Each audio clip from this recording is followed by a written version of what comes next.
Hello and welcome to the Daily Comic and Collectible, episode 509. Now today, the collectible of the day is the Toybiz Toys, Marvel Comics, Holiday Christmas Special, Limited Edition, Spiderman and Mary Jane, Action Figure Set. Peter Parker spends a lot of time swinging from building to building, patrolling the streets as Spider-Man. But when the holidays come around, Spidey makes sure he's home in time to spend them with his wife, Mary Jane. Spider-Man and Mary Jane celebrate the holidays like any normal couple, except that Spidey delivers the holiday gifts by swinging in through their apartment window. This holiday special action figure set is a must for the holiday season, with Spidey and Mary Jane getting ready to put out their stockings with care. These 5-inch scale action figures of Spider-Man and Mary Jane are intricately detailed with holiday deco down to their soft goods on their clothing and fur trim on their felt hats. Spider-Man is ready to hand out some presents to the children in need this Christmas, and even includes his bag of toys to bring good cheer. And there, to play the always cheerful Mrs. Claus, is Spidey's one and only, Mary Jane, in her fur-lined, tight little red dress, to make all the boys swoon in envy. These figures are intricately detailed for advanced posing and play, and include all the Christmas accessories. Spidey even has his boots, belt, and Santa hat. Also includes a Christmas magnet of Spidey and MJ kissing under the mistletoe. This is a limited edition set and is one of 35,000 made for release in 1997 by Toybiz Toys.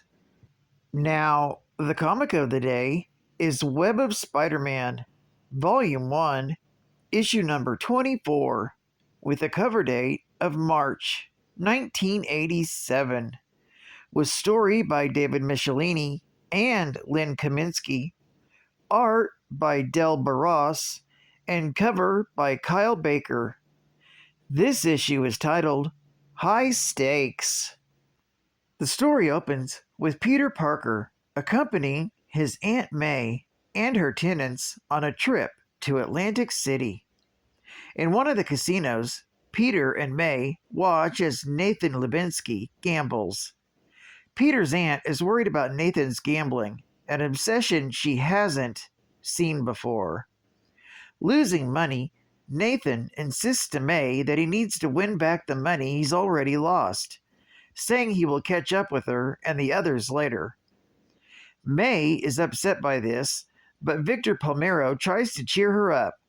However, she can't stop moping since she told Nathan to find a new boarding house to live in. But even though he can't afford to move here, he is gambling away what little money he does have. Peter tries to convince himself that he won't give in to the lure of gambling, since he only budgeted $1 to do so. However, when he wins a jackpot at one machine, he decides to continue gambling until 20 minutes later, he's blown all of his winnings. Having learned his lesson, Peter suggests that they get some ice cream and go for a walk along the boardwalk.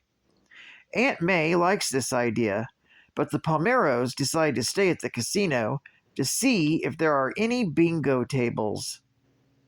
Meanwhile, 30 floors above, owner Owen Briosky is playing a game of tennis when he is interrupted by the Vulture. The villain has come to offer Briosky the opportunity to become the most wealthy casino owner in the United States. He shows them some dice made out of special plastic of his own design. He explains that the dice can be manipulated by certain sonic frequencies so that the casino can control their outcome. He goes on to tell Owen that the plastic can be used in roulette wheels and slot machines as well.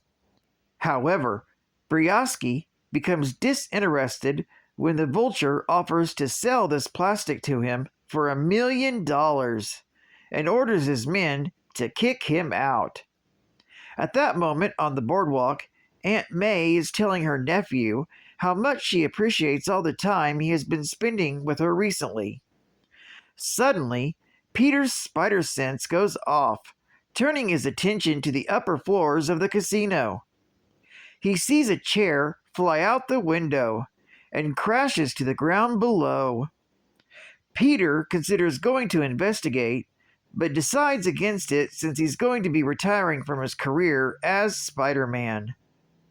However, he realizes that he can't ignore it when he sees someone getting forced out the window. Needing a quick excuse, Peter tells Aunt May that he needs to find a washroom and takes off. Seeing her nephew's hasty departure, Aunt May just can't understand him. With no time to change into his costume, Peter scales up the side of the building just as the man is tossed out the window. Unable to swing out and catch the man without compromising his identity, Peter wraps the man in webbing to cushion his impact. Deciding to go up to the top of the building to web up his face in a makeshift mask, Peter is shocked when somebody opens a window and grabs his ankle without tripping off his spider sense. The mystery attacker then tosses Peter off the side of the building. Avoiding panic, Parker manages to twist his body around and grab a hold of a ledge to stop his fall. This is the second time in recent history that his spider sense has failed him, leaving him to wonder if he's losing his ability. As Peter worries who's attacking him, Peter overhears Briosky tell his men to beef up security, following the Vulture's departure. Later, Peter returns to his Aunt May, telling her that he went back to his hotel room to get his camera, and snaps a photo of her. Meanwhile, at the south end of Atlantic City, the Vulture has returned to his home and notices that his medication is running low. He muses that he has to take care of himself in his waning years, as he has much to do before he dies. He begins thinking about his eventual funeral arrangements, which will be quite costly. He even comes to the decision that he wants his body taxidermed and put on display in a museum of natural history or the Smithsonian. He thinks of his good fortune at the recent passing of his friend, Randall Reese, leaving him with the current safe house as well as the plastic formula. However, the notes are not complete, so he can only use this compound for cheap parlor tricks. After being refused by Briosky, the Vulture is determined to make him pay for the insult and settles down for a nap. Later that night, Peter joins his aunt and her tenants to watch a magic show being performed by the magnificent Manfred. While his aunt is delighted by the show, Peter finds the entire spectacle ridiculous. While at the front doors of the casino, the Vulture slips in past security, prompting an alert being sent to Briosky. With his spider sense going off, Peter begins looking for a way to slip away without worrying his Aunt May. The opportunity comes when Manfred is looking for a volunteer for his next trick. Peter volunteers and is placed in a glass box that is covered with a cloth. Manfred then tries to do a trick where Peter suddenly is transported into another identical box.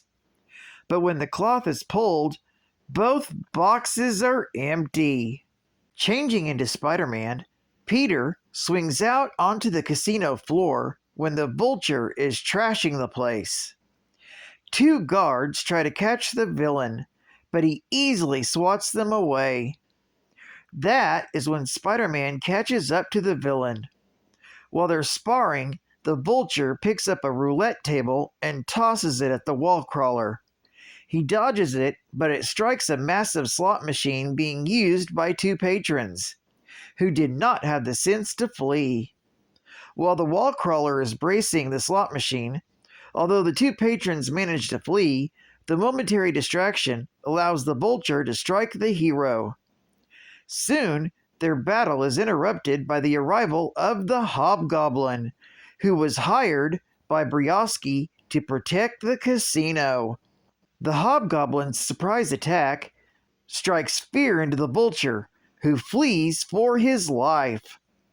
The Hobgoblin then turns his attention to Spider-Man, who before he can attack the hero, he's stopped by Mr. Varley and Johnson, the assistants for the Rose, who remind the Hobgoblin that they're here to do a job and that he should save his personal vendettas for when they return to New York.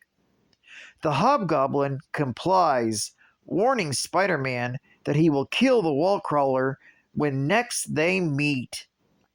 Recovering from the Vulture's attack, Spider-Man is humiliated that he was saved by one of his greatest foes and wonders what the Hobgoblin is doing in Atlantic City.